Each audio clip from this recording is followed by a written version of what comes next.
So, please, give a huge Red Deer welcome to a very cool guy I met 30 whole minutes ago. But I'm very excited to see what he's got for us tonight. Imran Amlani, you guys.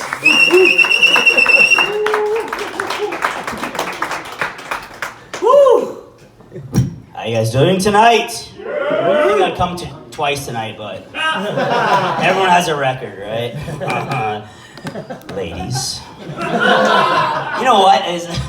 Even in a random set that you're given a word right before you go on, in Bobby Ray's fantasy in all your minds, I'm still a taxi driver.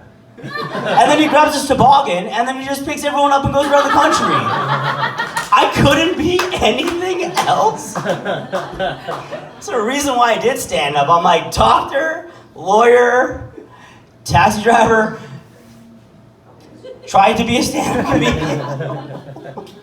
Anyone been to those closet bathrooms in the back? I was so lost, I came out, and that wasn't the first time someone thought I came out the closet. Like, I'm 35 years old, and at this point, my parents don't even care. They're like, just bring him. It's fine. You're good. I like ladies. But anyone else just feel like a badass in the morning? Anyone just feel like a badass? You know, like you wake up and you just don't care. You don't care about society, you don't care about rules. You want to break every law, you want to speed, you want to shoplift, you might want to murder someone. No? That's kind of... No one else has cocaine, okay, got it. But I have a scale, there's everything I judge by, like I'm not a psychopath. There has to be a scale of when you think you can do that. And for me, it's dropping the soap. It's how many times do I drop the soap in the shower that morning for me to decide what crimes I could commit? And you know, I don't drop it, I'm like, yeah, I'm gonna go on a stabbing spree. Not a problem, I'm not gonna get caught, you know? Drop it once, okay, listen, maybe Grand Theft Auto, let me just steal a car. Okay, not as bad as murder. I drop it 3 times, I'm not Imran walking. Well, see, this is what I just learned, like, English is my 8th language. I just learned that you don't replace your name with the word Jay. It's jaywalking. It's not Imran walking. That's what I figured out. Oh man, who's rented a car in the last little bit? Who's rented a car? Yeah, awesome. The guy that can't see.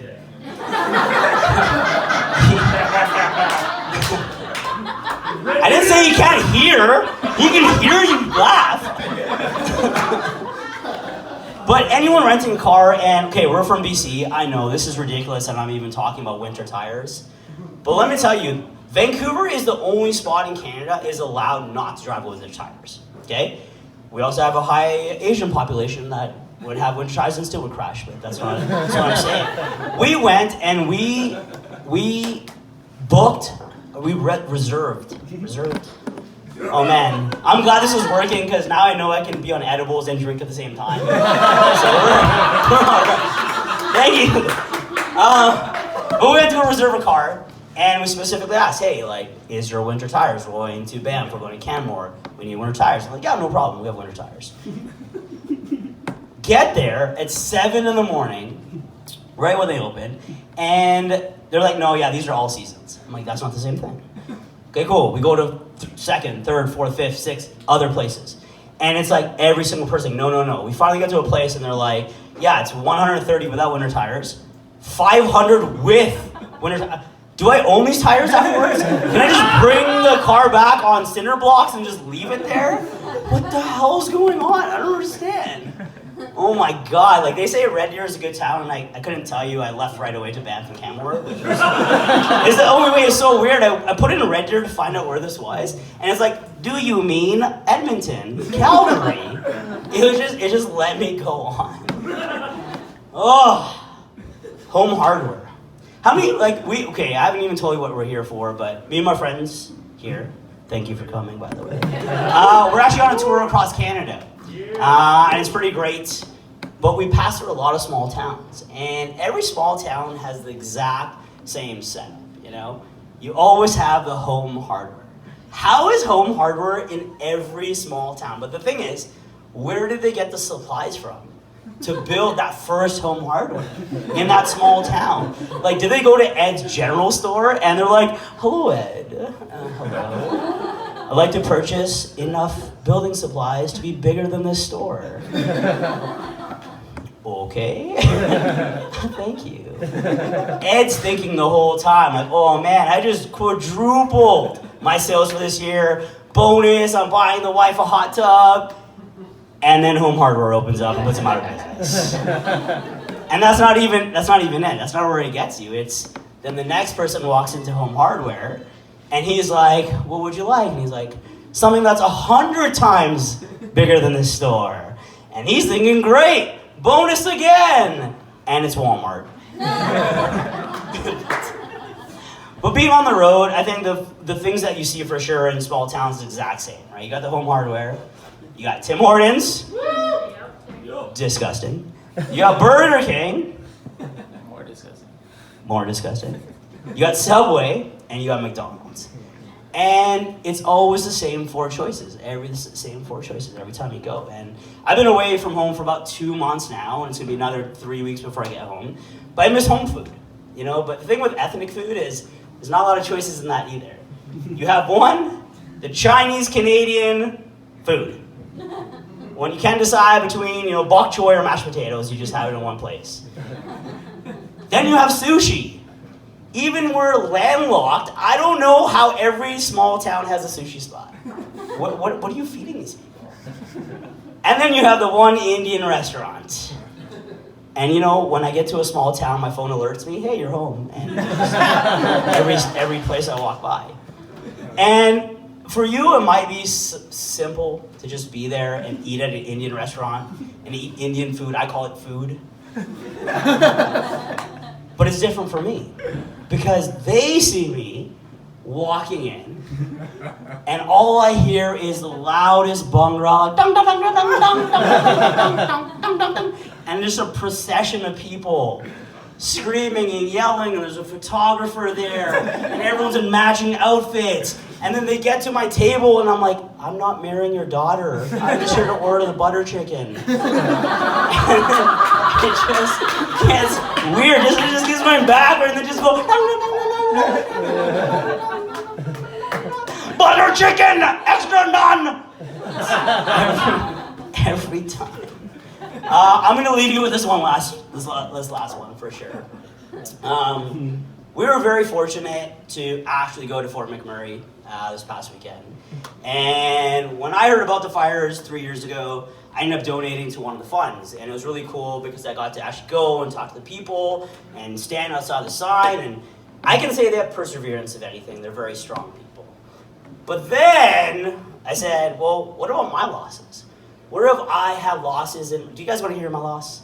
Yeah. Anyways, yeah, I'll leave with this last one. But 2011, okay? Imagine younger me. I can't do math. I'm not that type of Asian. 2011, okay? I went to a bar and I went to go watch the Canucks game. So Canucks Vancouver. Anyone hockey fans? Me, I'm not. I actually went to the bar to drink and the Canucks game was on TV. So I guess I was there to see it. So I was going to BCIT at that time and I basically knew everyone at that school. And we sat down at a table just across from them and I started looking over. I'm like, oh, who's on that table? Who's on that table? And I recognized a lot of the people there and I was like, great. And then I just came to the one point and I'm like, wow.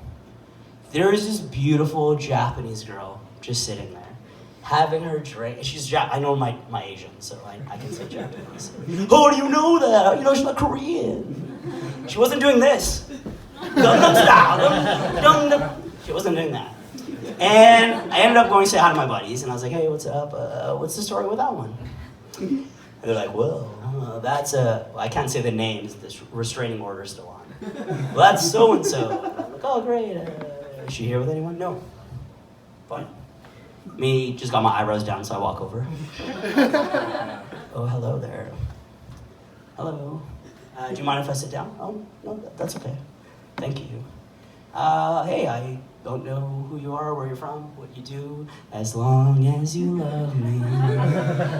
And she's like, hi, my name is... whatever. And I'm like, hi, my name's Imran. And she's like, hello. And I go, how's your day going? What are you doing here? And she's like, oh yeah, I'm just visiting Vancouver. And I was like, oh great, like, you speak perfect English. And she's like, yeah, I lived here for 10 years. And I moved to Japan. And I was like, so what are you doing back here? She's like, oh, the earthquakes just happened. So 2011, the earthquakes just happened. And she's like, my family lost everything. Everything. Our businesses, our houses, everything. She's like, we're just in Vancouver trying to figure out what to do. And I'm just listening to this girl, I'm like, oh my God, I feel so bad, like at least let me get her a drink or something. So I order another drink. And I go, hey, like you're here for another week. Is there anything you want to do in Vancouver, like sightseeing? Like, is there anything you want to do that you haven't done before? Without skipping a beat, she turns and goes, like what, fuck a brown guy? What, check, check, check. So I'm sitting there like, I can't believe this is working. My cool water must be on just right. Just right, you know, just underneath that neck right there. And I'm standing here like, okay, see you later, guys. I'm taking this girl home. And she's like, okay, bye, everyone. And for whatever reason, I still think voodoo is real. I swear to God. I got up. So I was sitting here. She was sitting here. I got up for no reason right before we left. I got up, walked right behind her chair. I'm still not controlling myself, and I'm doing this.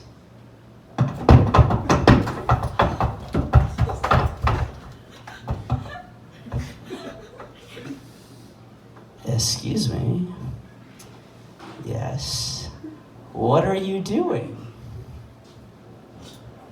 I'm just trying to make you feel like you're at home.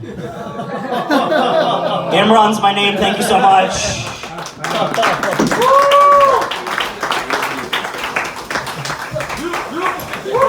One more time for our special guest Imran, you guys. That was awesome.